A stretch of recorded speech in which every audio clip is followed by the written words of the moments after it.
So, we will put them on a blacklist. Hindi na sila pwedeng magkontrata sa gobyerno. Sorry na lang. Hindi na kita kaalyado kung ganyan ang ginagawa mo. Ayaw na kitang kaalyado. Hello, good morning po, good morning. Naririnig niyo yung mga ibon. Nandito ako sa may mga kahoy para fresh yung isipan. Magandang araw po. Magandang umaga, good morning. Ngayon ay 6 na ng umaga. Pag-uusapan natin muli yung mga napag-usapan na talakay ng ating Pangulo sa kanyang zona na managot yung mga dapat managot tungkol doon sa mga flood control na palpak. Pinangalanan na niya, binunyag na niya.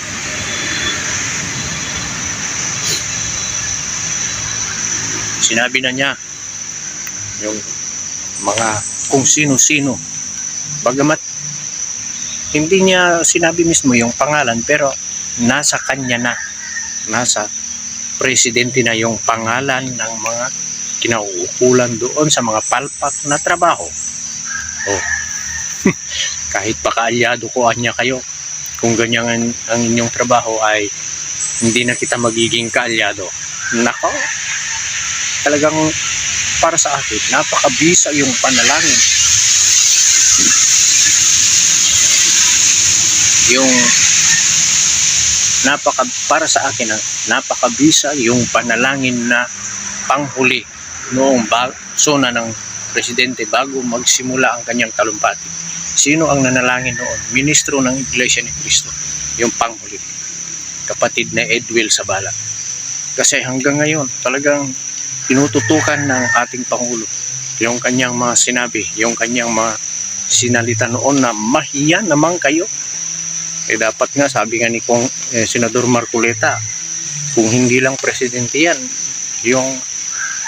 kung yung salita ng taong kalye ang gagamitin yan, sabi yun ni Senador Marcoleta dapat nga talaga ang sabihin niya doon, ang kakapal ng mukha ninyo.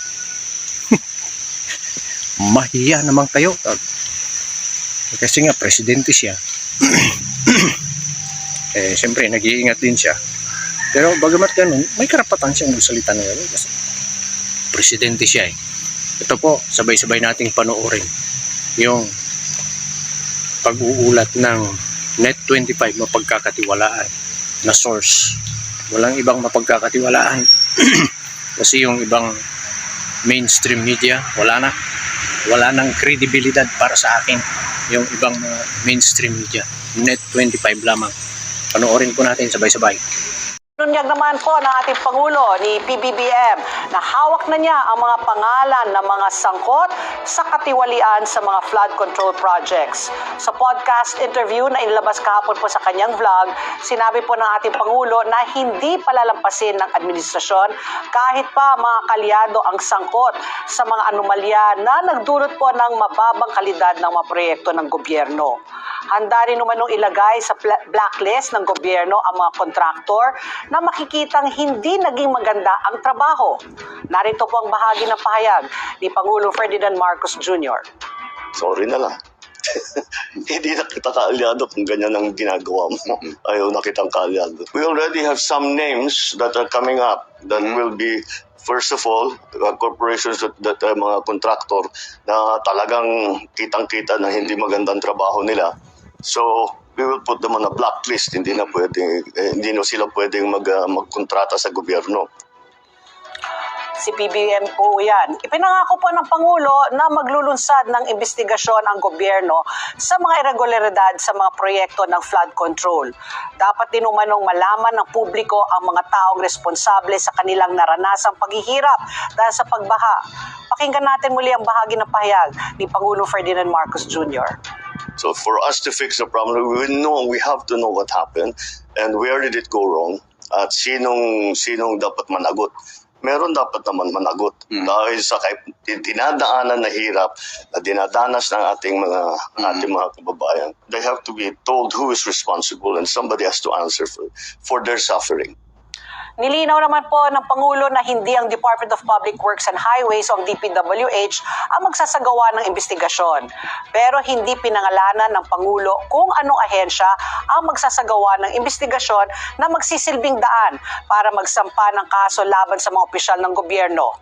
Inilabas rin umano nila ang mga pangalan ng mga sangkot sa mga tiwaling proyekto para malaman ng publiko. Magkakaroon din po umano ng mekanismo para magsumbong ang mga tao. Narito muli ang pahayag ng ating Pangulo. Hindi talaga DPWH. Hiningi lang natin, hindi nang hiningi. Kinuha na natin yung listahan. Kaya yung mahalaga doon sa aming pinag-usapan na isa sa publiko natin. So malalaman ng tao. Yung tiga doon, Barangay 1, 2, 3, I'm sure marami magsusumbong dyan. Handa rin umanong kasuhan ng mga kontraktor na gumawa ng mga substandard na proyekto. Pakinggan natin po ang sinabi muli ng ating Pangulo. Number 2, lahat ito, yun na nga, kakasuhan natin. Sabihin natin, saan napunta yung pondong ito? Saan napunta sa ganyan? Pag hindi sila makapag-explain na mabuti, we will have to take it to the next step. Samantala, hinikayat po ng Department of Interior and Local Government o DILG ang publiko na gamitin po ang kanilang subaybayan web platform para subaybayan ang mga proyekto ng infrastruktura sa kanilang mga barangay, bayan at lungsod. Nagbibigay po ang subaybayan ng real-time at madaling access na data sa mahigit 80,000 projects na pinondahan po sa pamamagitan ng Local Government Support Fund, Support to Barangay Development Program, Conditional Matching Grant to Provinces at mga inisyatiba ng mga LGU. Maaring ma-access po ang subaybayan sa www.subaybayan.dilg.gov.ph. Nako. Marami nang kinakabahan. Nagbanta ang Pangulo kahit sino ka pa, kahit kaalyado pa kitaan niya. Hindi pwede yan. Magkakahiwalay tayo. Matindi. Bueno, maraming salamat po.